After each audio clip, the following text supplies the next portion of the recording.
What's up, everybody? Hey. It's another week of the Ask Me Anything happy hour, and we are here ready. The kitty cat has a whole bunch of answers to your questions that we're going to get to.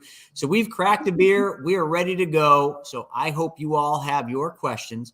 I hope you have your game hats on. We'll be right back with you.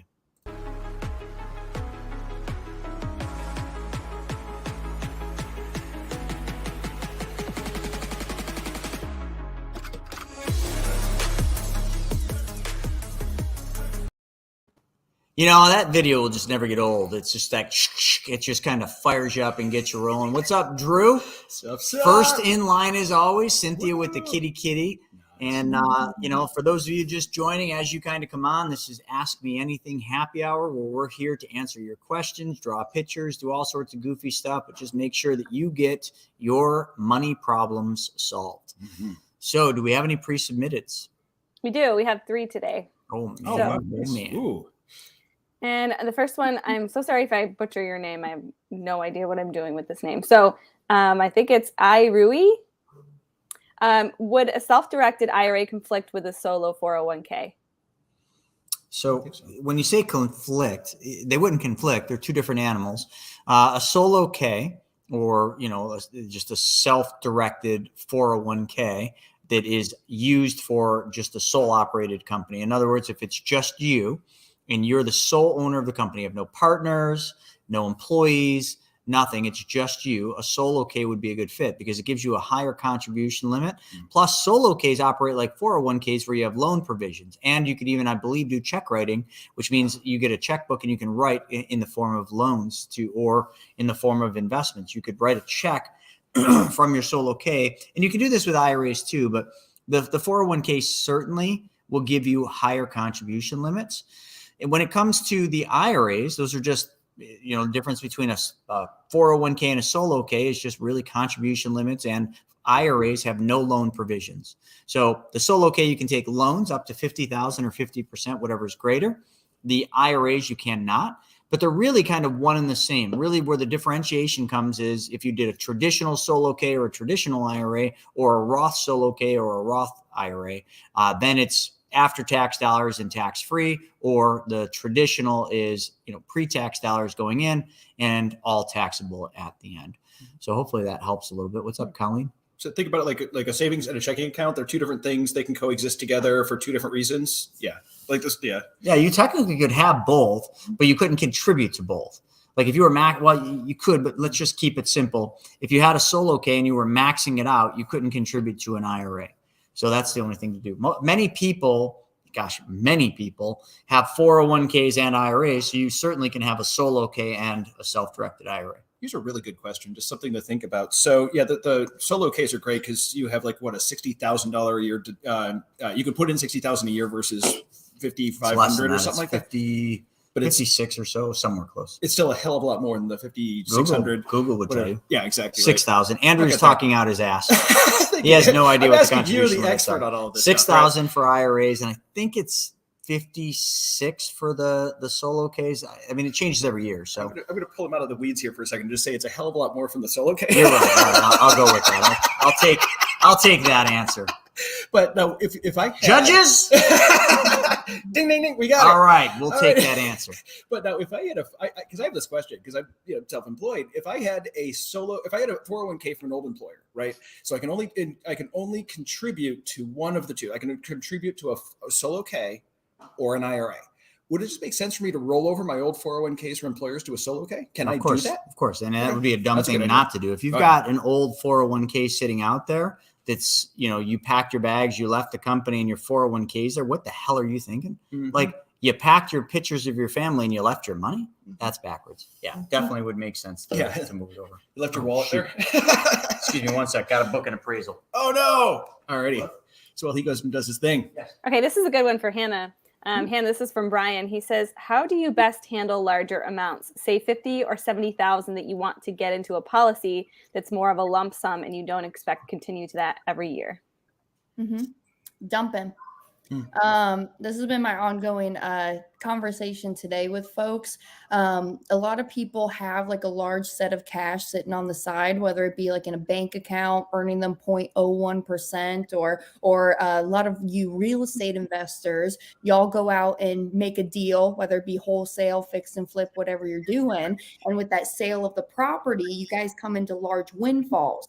So y'all call me up and you say, Hannah, I got 200,000 sitting here right now, but I know I can't put 200,000 into the policy each and every year. And so, but I do feel comfortable with doing 20,000 a year premiums. So they'll start their policy on the 200,000 for the first year, and then year 2 and so on, they'll do their ongoing 20,000 a year premiums. So now remember, right? Do not be afraid to capitalize your banking system. One of the comments that it kind of hurts my ears to hear. Hey, Hannah, I want to put in as much as I can in the first year, and then year 2, I want to do the lowest amount of premium as possible. And it's just like y'all aren't understanding this quite yet, because it's not the premium is not the problem, right? Do y'all remember going through that this weekend? The premium is not the problem. The premium is the solution. So, but I understand, right? Y'all come into large windfalls that you can't commit to 100,000 a year. So then with that year 2 and so on premium, just do what's comfortable for you. And something else I had to explain today as well, like single pay premiums. We do not want to do a single pay premium policy, because in a single pay, that policy is going to mech year 1. All right. So what that means is that if I dump in all of this money and then completely stop my premiums, there's going to be some tax implications because of that. All single pay is always a mech policy, mech meaning modified endowment contract. So that's what I would do. Do a dump in the first year and then do whatever you're comfortable with year 2 and so on. I did a policy a while ago for a church. They were trying to fund some capital improvements using a life insurance policy. It was kind of a fun exercise to see if we could do this. And the thing is that it would be owned by the church. So it's a 501c3. We couldn't care less if it mech'd, because they were tax exempt anyway. So it was irrelevant. And even then, we didn't do a single pay. We used the proceeds from the building that they were trying to build to pay the next 10 years worth in premiums for it. So even if you mech'd it, it still didn't it's better to not do the single pay. Yeah, see, I got to start paying attention to the numbers. Michael corrected me. It's not 56 anymore. It's 58. Of course, it's 2022. I should really look at these things. I'm just going to leave that there. He just Googled it. Okay, let's see. We'll have Aaron. Aaron's next. He says his wife has a 403B with about $300,000 in it. She no longer works for the state of Indiana and works for a public employer. She's very conservative risk type of person. Should she roll over to a self-directed? She's not interested in any form of banking or lending out her money. She just wants to move it from the 403B, and she is 50 years old. Okay, that's an interesting question. So she's not interested in lending it. What is she interested in investing in? Like, what does she know, like, and understand? Because that would be the safest thing. So if she's ultra conservative, lending is one of the most conservative things you can do, just because you got a tangible asset. But there's a lot of people that just don't want to learn how to be a private lender. They don't want to go through the process. So I would say, so let's lay this out. If she was very conservative, wanted to make a steady return, not the fluctuations of the stock market, and was looking for an option, I would say a self-directed IRA would be a great holding place. Yeah.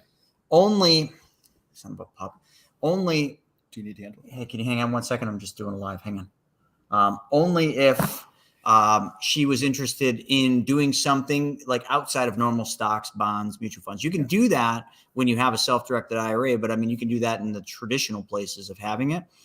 She could do private funds that are secured by real estate. She could make up to 10% depending on the duration. She could invest in gold, raw, gold or silver, which is ultra conservative.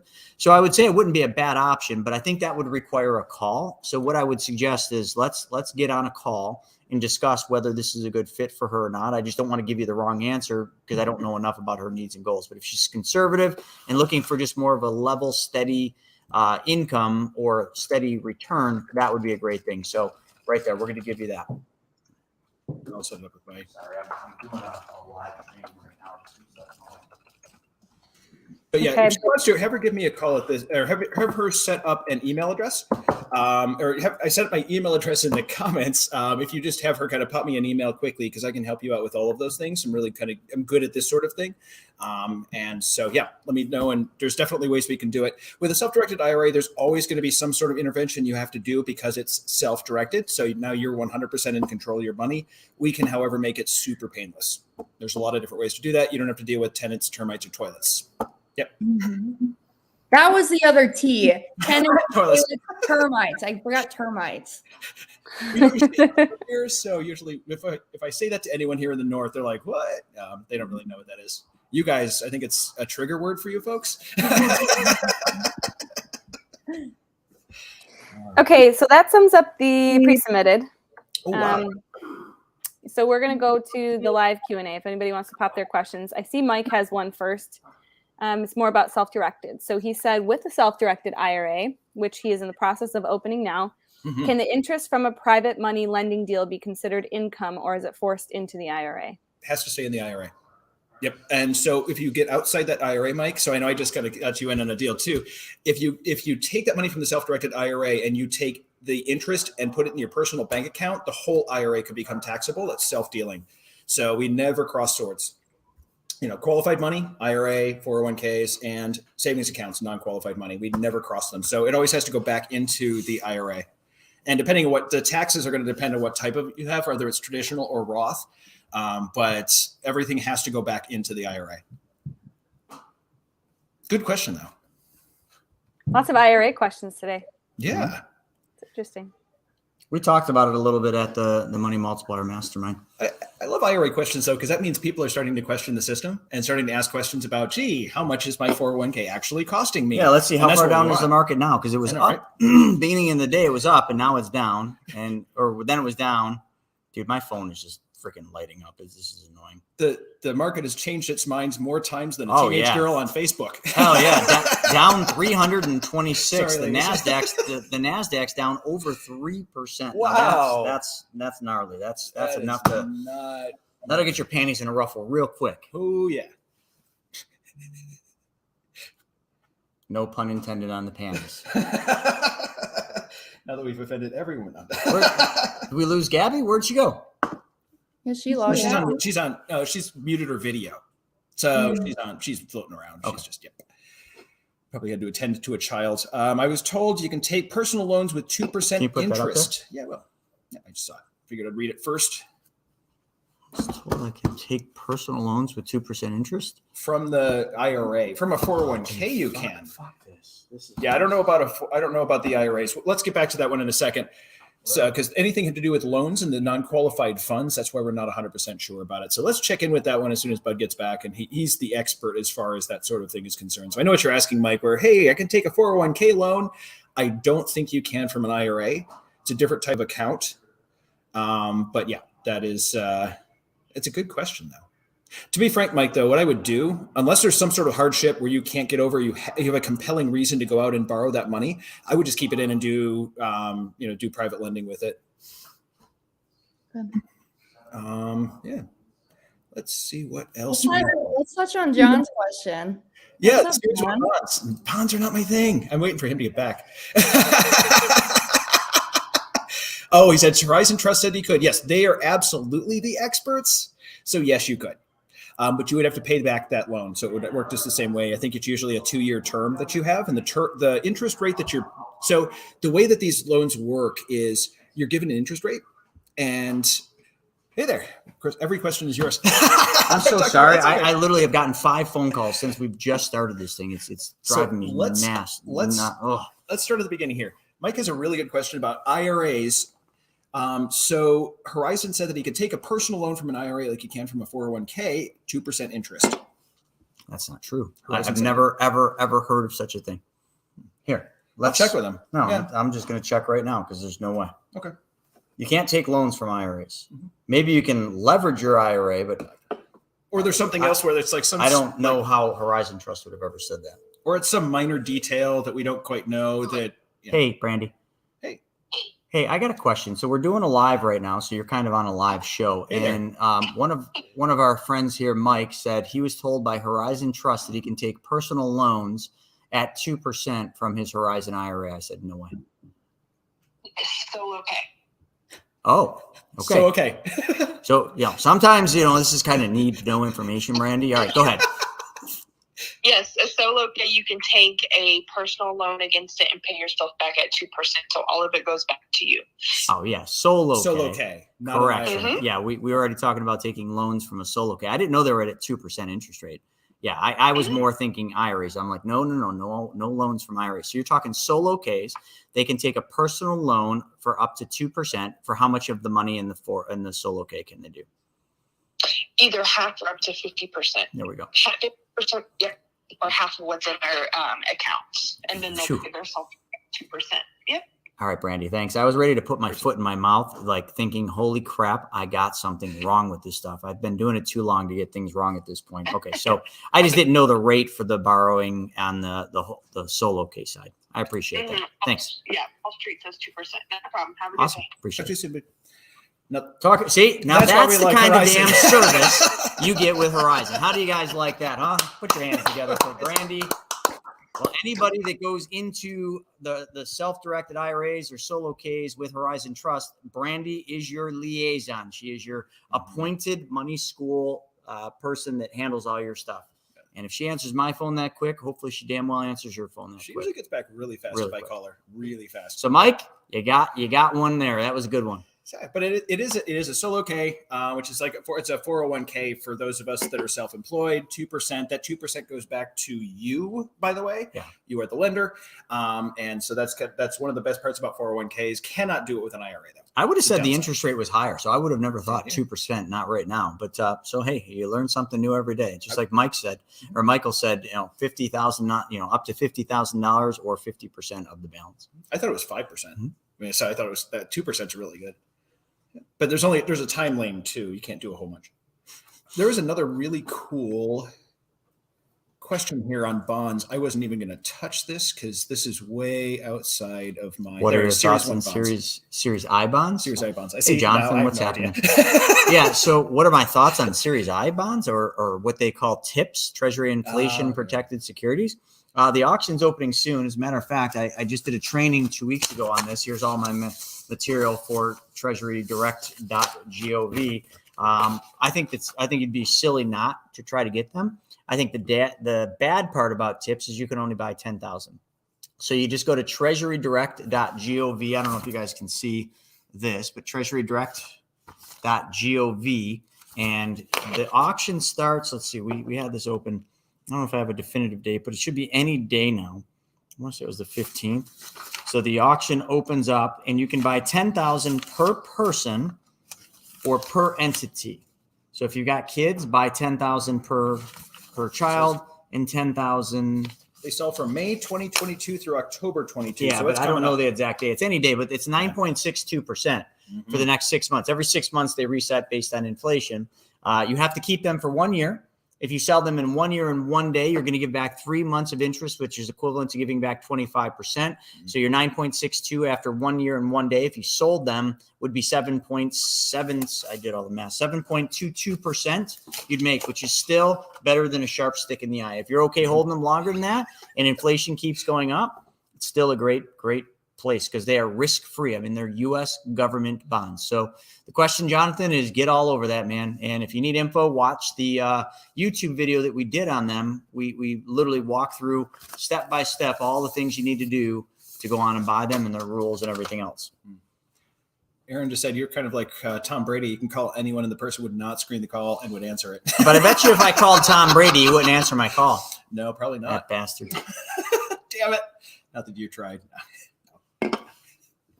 I need his number. Anyone got Tom Brady's number real quick? We can Put wait. up Jim's comment. 867-5309. I was looking at that too, Hannah. Ooh. Fuel my ego for a second. Nice. Yeah, it was great to see you guys there too. Yeah, that was a awesome. great event, man. That It was really was. amazing. You guys did so much work on that. I know. I mean, we all know how much work goes into an event. That was a great event. I'm not gonna lie, day 2, man, that tore me up. That wore me down. By the time I got on the plane, I was out. Mhm. But still, lots of good content. 6 hours, man. Mhm. 6 hours. Dad came up and says, Chris, your flight is boarding in 1 hour. You Yeah. And then it was a pure act of God for me to just make it out the damn door. Yes. Yep. Yeah, I missed lunch 2 days. Well, the second day I got it, but I went after everybody was done. I couldn't even make it to the lunch room. I couldn't get to the damn cake. I had to be rude just to make it to get a piece of cake. You're telling stories. The first day I got you lunch, you had lunch the first day. Yeah, but then remember I had to leave. And That's then, right. Yeah. Anyway, not important. It's How about Steve loves stuff. Steve, wait till you get. Steve's writing a book. Steve Kang here is writing a book on a strategy that he does with his self-directed IRA. So stay tuned for that. It's really interesting. awesome. Might not be applicable for everybody, but it's definitely a really cool strategy with Roths. Okay, we'll get to Mike's question. He said, if I have an IBC policy and I don't have enough money yet to do a deal in the private money club, what are other alternatives to try and create a spread or passive income on my recaptured monies until I can start lending on deals? Cell phones. I mean, so not deals, but it's another way to finance if you only have a couple $1,000s in the policy.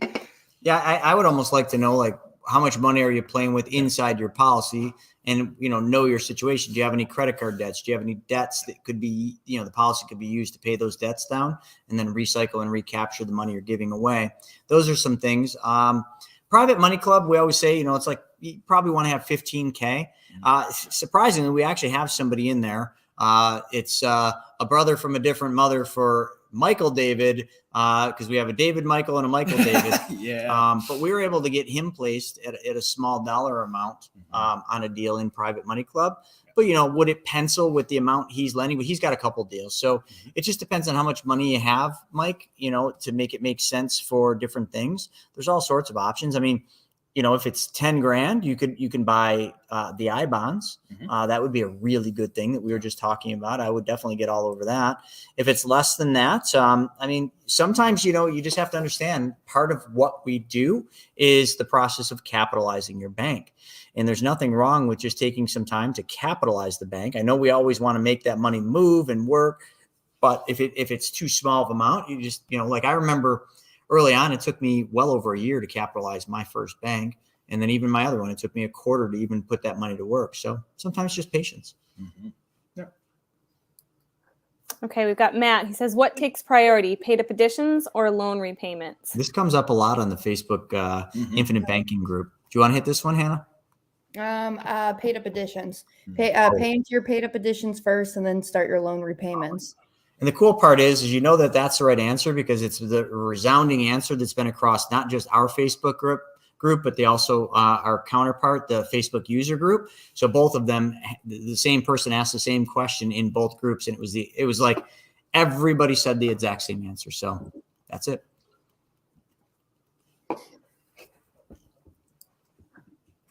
Let's talk about this one. So anyways, folks like to ask me a lot, is it better to have two separate accounts, myself and wife, or a single policy with a higher premium? And how I normally answer that one, actually I just had a guy earlier today. He says, Hannah, should I do one policy for 300 or should I do 3 100,000 policies? Right. And truthfully, the only reason that folks will do two policies at the same point in time is if they're trying to insure two different bodies and have the death benefit on two different individuals. But honestly, from a banking standpoint and creating your own banking system, it doesn't matter if you have one policy for 300 or 3 policies for 100. In my personal opinion, I think it's easier just to have the one. It's easier to manage, and now you're just using that one policy as the foundation there. So that's really the only reason why I would start 2 policies at the same point in time, is if you're trying to have the death benefit on 2 different people. I think I saw somebody create 2 policies at the same time, but one was COLI, one was a company policy, one was a personal policy. So 2 different needs. So 2 different insureds ish. Yeah. Yeah. I always prefer one unless there's like a concern from the insurance side, which obviously, we never put a lot of emphasis on the death benefit, but it is important. When you're staring down the 2 headlights of a Mack truck coming at you, it's pretty important to think about then. A little late when you're looking at that. But if both parties, the husband and the wife are breadwinners and an important income for the family, I would say that would definitely weigh in on the decision to do just one versus two. Because if something happened to one or the other, if it would impact the family's ability to maintain the first banking policy that was set up, it's all for nothing. So then it would make sense to split it. And, a lot of people are like, well, what's the disadvantage? About $100. That's the disadvantage. The policy service fee. It's pretty much what you're doing. Then a little extra paperwork to take loans and so on and manage. But I have kind of a continuation on that. I've gotten this question a couple times is, what happens if I have multiple different places I want to put my money? Should I have different policies for each purpose? Mm-hmm. Some people will set them up like that just because that's how they want to stay organized in their own system there of what they're doing. But in my personal opinion, I don't do that. I just put everything into that one policy when I'm ready to start my next policy. I think the important thing with that is, whatever your primary goal is, design the plan, the first plan for that primary goal. And then as you ladder policies, I have 9. So I think back a while ago, I used to think that way. Like, all right, my security mutual policy, I'm going to use that to pay down debt. My AUL policy, I'm going to use that for, private loans and real estate. And then, my mass mutual policy, I'm going to use that for whatever. But nowadays, I use a cash value line of credit. So I've householded all but one of my policies because, the bank doesn't want that company, but all but one of them into one line of credit. I was just right before this started, I'm doing a $100,000 loan to a guy on Private Money Club. And, I called him up because my line of credit was a bit short for making the loan. And the reason is he hasn't added two of the policies. So really, it just comes down to what your capacity is for holding capital. But I don't think trying to design a policy or have one policy for a specific use, I think it's going to drive you nuts and it's going to limit your ability to move your money. Just consider all of your policies, one banking system. It's that's how you got to look at it. It's not that simple. It's that simple, is it not? I know. I think, and I said this in today's training in the wealth webinar, people want to overcomplicate things. People want to figure out the how, but nobody gets in their damn car and wonders how did they create this braking system in this? I wonder how the fuel injection system works. Before I drive this car, I got to learn how that fuel injection system pumps fuel into the cylinders, ignites the spark plugs, and shoots that shit back through the turbo and out the tailpipes. I got to know this before I drive the car. Any of you that person? Any of you want to know that? Then stop getting in the weeds. You drive your car to go to point A to point B. You create a banking system to solve your money problem. What else do you need to know? Oh, I need to know what the cost of insurance is on that term rider. Great, it's $500 a year. Next question. So you got to be more like me, where it's sort of I know what the gas cap is, and I think my flux capacitor is under the hood. I really couldn't care less. Yeah, I just drive the damn car. If something's wrong, you take it to a specialist. Exactly. Exactly. And I use words with E and ish at the end of it. It's squeak E. It's kind of weird-ish. This is why the Money Multiplier team does not allow me to talk to engineers. It is a forbidden practice around these parts because it never goes well. It's also fun as hell to watch you talk to engineers. I just did it. I just did it just to humor myself. I had a guy on the line. You know who I'm talking about, Hannah. You know who I'm talking. We just exchanged emails. All I got to say is ain't nobody got time for that shit. If I hear the word engineering spreadsheet, I get triggered. Sorry, just got to start. What movie is that from? Ain't nobody got time for that. I don't remember Where's at that all. from? I don't know. It was from the news, that news clip of, I think it was that lady. And I do want to be very clear, not all engineers. Yeah. Yes, just for the record, not all engineers are created equal because Drew is the man.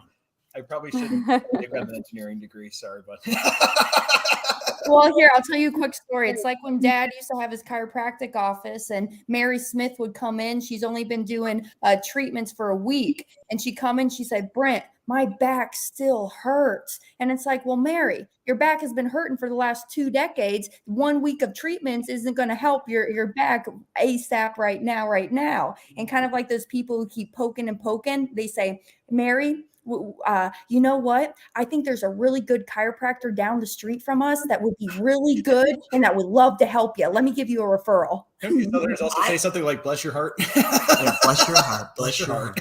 I have been like, I know I'm not on the call a lot. I do calls. I don't know how to say this in a nice way. But I mean, I've been doing calls with just higher, higher profile clients. But the one More thing complex. more They're complex. Yeah, I not like higher that. profile, more complex.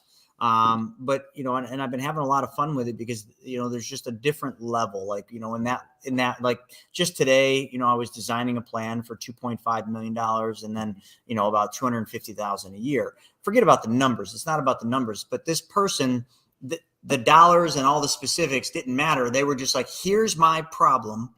Can this solve my problem? Literally, that was it. That was it. So all I had to do was solve a problem.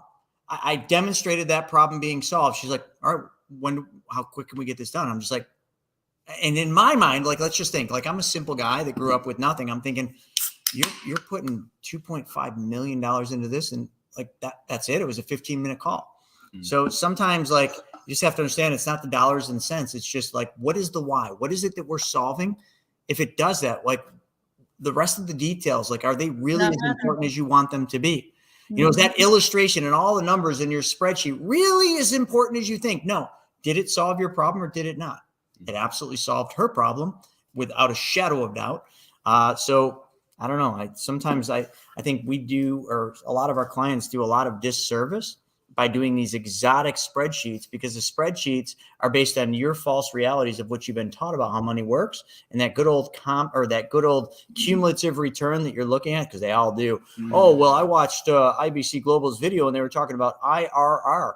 I'm like, IRR means absolutely nothing if you're applying the infinite banking concept. If you're just buying a whole life, putting the money in it and just leaving it sit, then IRR is your best friend. And, keep watching Steve, keep watching IBC Global's videos. They're the best. If all you're going to do is just put the money in a whole life and do nothing else. Steve should do us all a favor and drop IBC right off the name.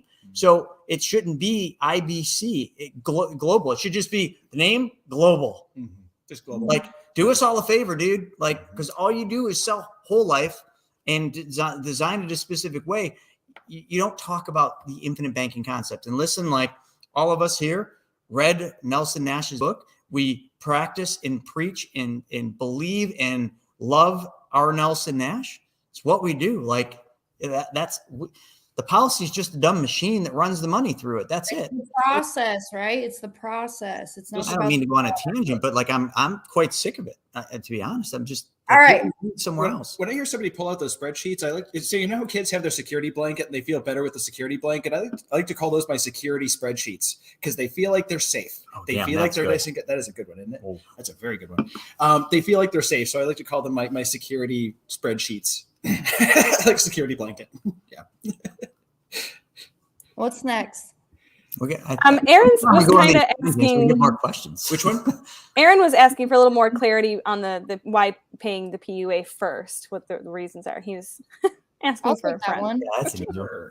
I'll take that one. So anyways, when you contribute more to the paid up additions, it starts incurring that interest. So for example, like Jonah went through this through our mastermind. I'm telling y'all, if y'all weren't there, y'all are missing out. Okay. I will be posting the recordings later for purchase if y'all want, but Jonah went through this, right? So if somebody goes and takes out a policy loan for $100 and they just repay themselves back that $100, they're not making any more interest by putting and replacing back that principal of the loan that they took out. But if they take out $100 and then put back $120, that extra $20 then starts to incur that interest inside of the policy. So PUA first, because once you get it in there, now you're capitalizing on the paid up additions, and then you can go in and pay back that policy loan. Yeah, can I just hit Mike's real quick? Absolutely. So it's just a continuation from earlier. Yeah. So now that we have the specifics about Mike's policy, like he's got $8,000 and he's recapturing 600 a month, which is awesome. You are that right there. You literally get the gold star, right? Like, remember in high school, or no, that was grade school. You got the gold star, the red star. I'm giving you the gold star. $8,000 is enough, to begin lending. But I think definitely look into the I-bonds. I think that would be a great way for you to coast a year. And then after a year, based on your recapture, your deposits you're making into your banking system, dude, then you're golden and ready for Private Money Club. And then you can enter the big league. Yeah. Because you'll make it's 600 a month. You'll make 7,200, so close to 8,000 a year. So that's what we were saying Totally. is you basically make the money back up again just from the recaptures. And it Isn't just that goes beautiful? It just Isn't that goes wonderful? faster and faster. Hannah, you know this, and Gabby too. I mean, it's just the coolest thing about this is like I know in the beginning it seems like it's slow, but then all of a sudden it gets faster and it gets faster and it gets faster. Then it's like hyper speed. You're just like, how did that much money get in my policies? Yeah, and you're like, here, take my money. It's Take just my like, money. all right, I need the next. I mean, it's Brent's problem. It's Jason's problem. Like two guys that's, Brent Kessler, but you don't know Jason Lowe from Canada. These are two individuals that have been doing this for a while. Like literally, like if you ask them what their money problem is, they don't have the capacity to move their money. Absolutely. Like it is a problem. Like I know you're laughing, who doesn't have the capacity? Well, meet both of them. They don't have the capacity. They are struggling to keep that money in motion in things that they know, like, and understand. It is absolutely. I was joking with Jason. I don't think he took it as a joke though. He doesn't. I don't know how to joke with him. Maybe it's a Canadian thing. I don't know how to joke with him. But I'm like, so Jason, I got a question. Like, how do you have that much money still in your policy? And he looked at me perplexed and kind of mad. I'm like, it was kind of a joke, but like, can we get that money moving? We're so used to telling people, keep your little green men moving. I think it works different in Canada. We have to say, keep your little green men moving, eh? Hey, where's that money moving, eh? Take off, hoser. Hey, let's put up Jim's comment though. Yeah, that's a good one. Nice. So Absolutely. did the cash value line of credit with the bank. Got my checks FedEx while I was in Daytona, based on either info here or Wealth Wednesday. Absolutely. That's awesome. Yeah. I mean, listen, they're not for everybody. Like not everybody needs a line of credit. Matter of fact, not everybody will qualify. The minimum to get a cash value line of credit is $65,000. And that's with a company called M&M.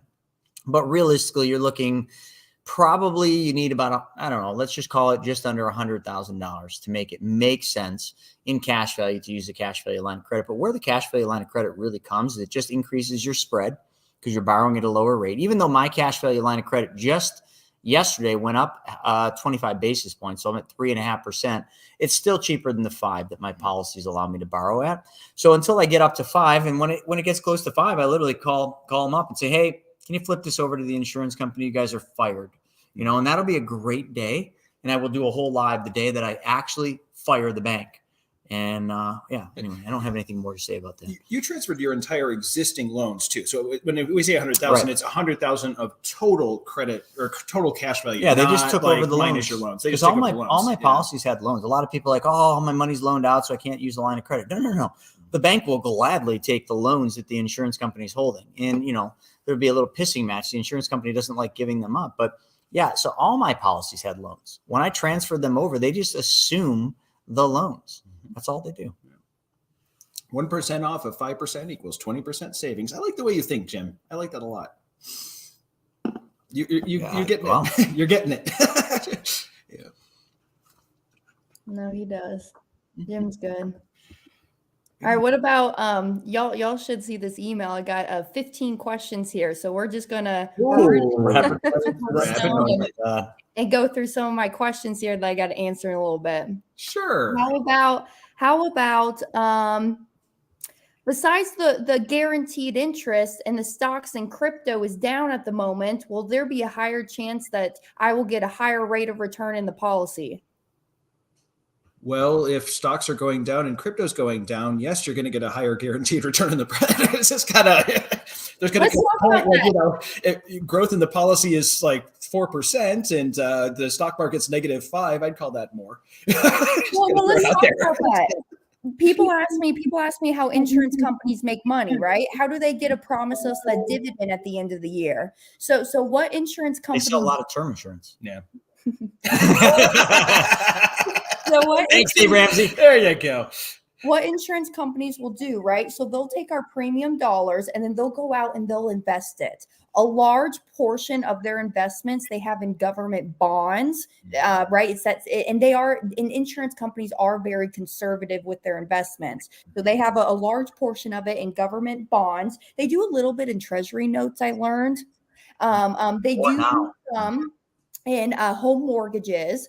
And actually, y'all don't really see this, but they do finance a lot of the shopping centers, like outlet malls or the malls that we all know about, and the sporting arenas. Right, most of those are funded by insurance companies. If I'm not mistaken, the new Raiders Stadium is funded by insurance companies. Just Well, and then you'll see their names, right? You'll see Mass Mutual big up in bold up there, right? Or if you're in Indianapolis, you'll see One America, right? So that's how they go out and they put our premium dollars to work, so then that they can guarantee us, because they have to keep up with that contractual obligation of the guarantee that they're promising us, right? So they got to go put that money to work. Let me say one thing though: the insurance companies, we, the policyholders, have first rights to the cash inside of that policy. Okay, it states that within the contract. So if you got a cash bucket of 20,000 and you go and try and take out a loan, the insurance company can never tell you, no, we're using your money, you can't take out that loan, right? We have the first rights to that. So that's important. Nobody ever talks about that. Yeah. I think that's also one of the other reasons why, just very loosely, we tend to find that dividends follow interest rates. Like if we look at back in 1980 and 1981, interest rates with one of our major carriers was 11%. The prime rate was super high, and about that rate is why I think it was like 10 or 11 at that point. Mm-hmm. So I think that's one of the reasons why we tend to find that the dividends loosely follow it. Yeah, not exact. And the thing with dividends you got to look at, and like this is why I love being in the business we are right now, is we're at a 30-year low. Actually, 32-year low. I apologize. It might even be longer than that, but that's just what we're tracking. 32-year low on interest rates, because we've been on a downward spiral of interest rates, and that just follows the long-term debt cycle. If you understand economics, so I can't say this, I can't speculate on this, but it's probably a safe thing to say that we will probably in the future see higher dividends because of higher interest rates and other factors. I don't know, but it's awesome to look at things when you're at the lowest in 30 years. Let's say it this way. We have seen a trend that when interest rates were high, dividends were high. That kind of makes it, with us not saying it's going to be that in the future because we don't have a crystal ball. Mine's in the shop, unfortunately. But because I'm thinking about the document that you saw, and it was, if you look at it, it's pretty close that the interest rates were damn close to the dividends, and that was a 40-year history. So it's, there is a trend. Highly anticipated. I think this is important. I don't mean to skip over other people's questions, but Freddie typed in. Which one? That's important. The last one there, Freddie. Yes. Can I get a line of credit if I currently have a loan outstanding on my policy? Mm-hmm. Hey, Freddie. Hey, Freddie. Absolutely. I mean, and you should. That's what I did, and that's what everybody does. So the bank will assume the loans from the insurance company, just like that. And the bank, has zero risk at this because it's laterally assigned. No. The question is basically, if I take out a loan directly from the insurance company, my cash bucket is $100,000. Can I also go take that policy down to the bank and request a loan for $100,000? No, the line of, so if you have $100,000 in cash value and you have $100,000 out in a loan and you transfer that to a line of credit, there's no money available. You just have a $100,000 loan with the bank, and the loan with the bank is at a lower interest rate currently. I just want to be clear, currently, than the borrow rate at the insurance companies. Yeah, but the downside is the bank's going to require you to pay interest every single month. The insurance company once a year. So there's trade-offs. You just have to look at how you're using your banking system, and does the line of credit benefit you in terms of usage? Does it benefit you in terms of cash flow? And does it benefit you in terms of spread? And if you check all those boxes, then giddy up and go. I read that question is, if I currently have loans outstanding on my policy, can I get a line of credit? And the answer to that is yes. They'll just assume all of the outstanding lines or the outstanding loans. Mm-hmm. Yeah. Yeah, bro. I don't know if I see too much else. It's a lot of comments chiming in, but I don't see. That's a really cool comment here. Insurance companies are highly regulated. If you aren't in approved investments you have to non-admit on financials. Yeah. So, Tess is, in the financial world in terms of bookkeeping and accounting. So, yeah. And she happens to work for an insurance company. So she knows a thing or two. Just a couple. Just a little. This that She's been doing commercial, it for 30 that years. other insurance company, and we know a thing or two. We know a thing or two. And I got another comment. So some people are fearful because they don't know when the insurance company, hey, what happens if my insurance company goes belly up and they go completely bankrupt, right? Mhm. So if y'all Refer to Amendment 1, Section 23.5 on AIG, a publicly traded insurance company. Do not use publicly traded insurance companies. Sorry, Hannah. So anyways, a lot of people don't know this, but insurance companies themselves, right? I mean, all of them are really regulated at that state level. So there's what's called the guarantee of association that's out there. That if a company, let's use Ohio National for the prime example, right? They were a mutual insurance company and now they're a stock company. And what happened? Well, Ohio National, and we kind of saw this happening. We saw their Comdex score going down over the years. But what happened is Ohio National, they couldn't keep up, right? They kind of went bellied up. So what happened is that this Canadian stock company came over and they bought out Ohio National. So I mean, in my family, we own policies with Ohio National right now, right? So that contract is still in force and it's in place. However, the only downside to that is that, well, now it's a stock company, so now I just don't get my dividends on that policy, right?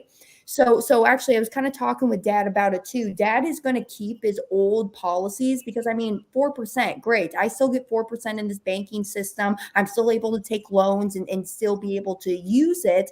But will I be putting any extra in on top of my ongoing premiums? Probably not. I'll probably start more policies or do something else with that money.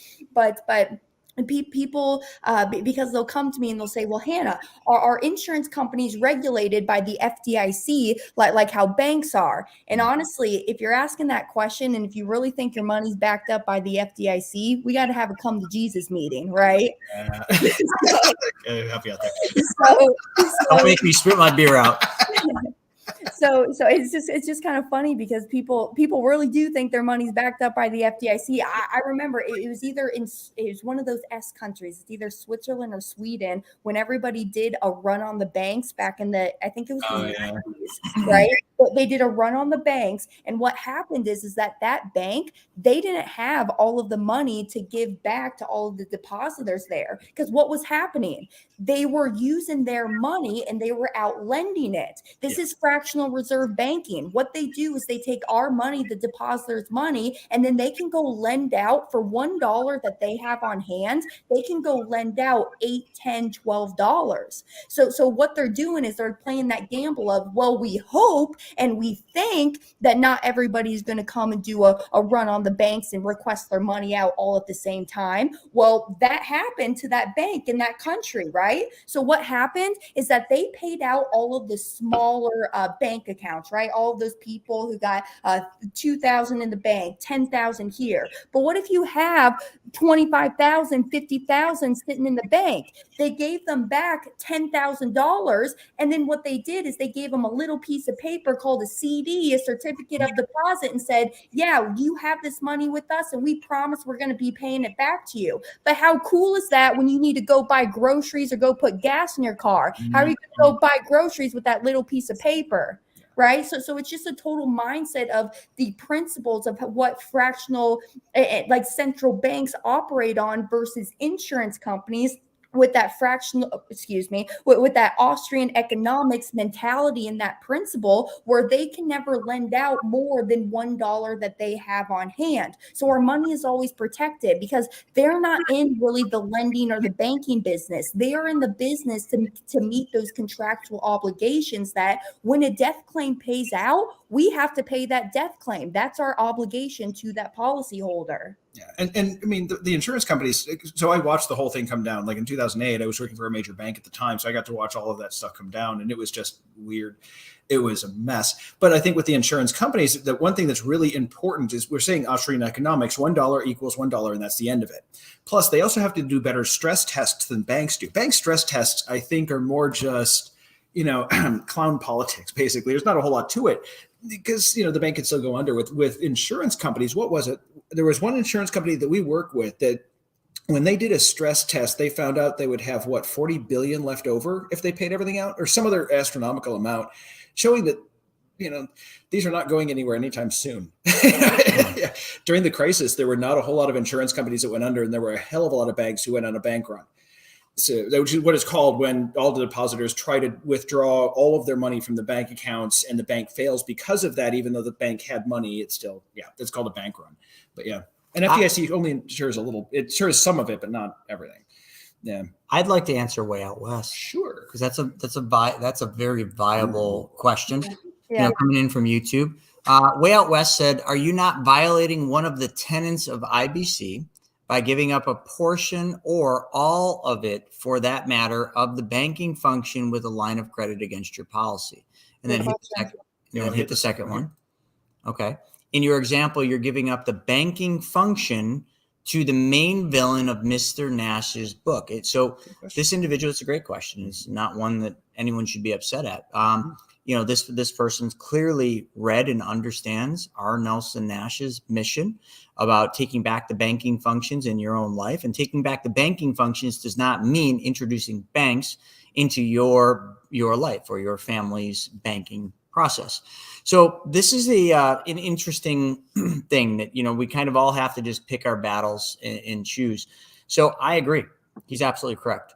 We are violating R. Nelson Nash's way in taking back the banking functions by using a line of credit. We are in a very weird time.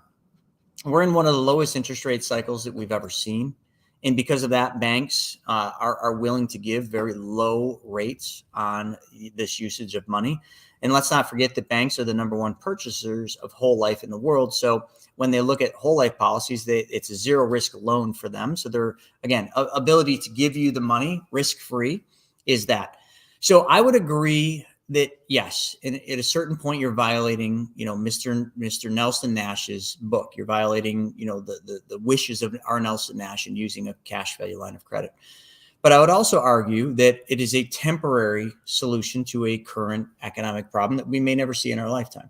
So if R. Nelson Nash was alive, and, you know, I don't think he would agree with cash value lines of credit, but I think he would understand that from a mathematical standpoint, it does make economic sense. But I will challenge you, though. I will challenge you. Sure. Because us taking cash value lines of credit, we are contributing a little bit to the problem. I'll be that little devil's advocate on your to shoulder. the tune of 3 or 3.5%. We're giving the devil, you know, which, hey, listen, like, I don't know how, you know, any of your religious beliefs, but I swear to you, every morning or, you know, throughout the day, I will drop to my knee and I will thank God for the day, but I will also ask God to protect me from Satan and the evil in this world. And the banks hold some of those cards. I mean, if you look at the central banks or any of the banking system, if you don't think that Satan's somewhere involved in that whole process, well, damn well he is. So yes, it's a very difficult kind of ethical thing for me. You know, I do talk about cash value lines of credit. I tend to come from the Wall Street world. So mathematics is an important thing for me. And because the math does pencil right now, and because I understand the risks that I'm giving up some of my banking function back to the bank by doing this, but at a snap of a finger, I can flip it back to the insurance company and take back control. Just like that. No ifs, ands, or buts, no questionnaires, no applications. I literally just say, you're fired, and I can bring it back. So that gives me a peace of mind. And having 9 policies, and I'm sure Way Out West has more than I do, but having, you know, 9 policies, it can be a cumbersome process to use insurance loans on 9 policies. For me, I'm just a busy guy. The simplicity of having one place to go to take money and one place to put money back just makes it a lot easier. So it would be nice if the insurance companies could kind of figure out a way where we could household multiple policies into one and then have access to the cash, but I don't see that happening. So I don't know if there's a right answer or a wrong answer. I listen, like, totally agree with Way Out West. But I do agree that there's a comment that just came in from Justin J. I was going to hit on that next. Nelson did come about in the times of the late 80s and 90s, right, where interest rates were sky high, right? And so it is a different time right now, and things are always going to be evolving. I did say that. So like for instance, I mean, just like how you say, Chris, if it makes mathematical sense, right?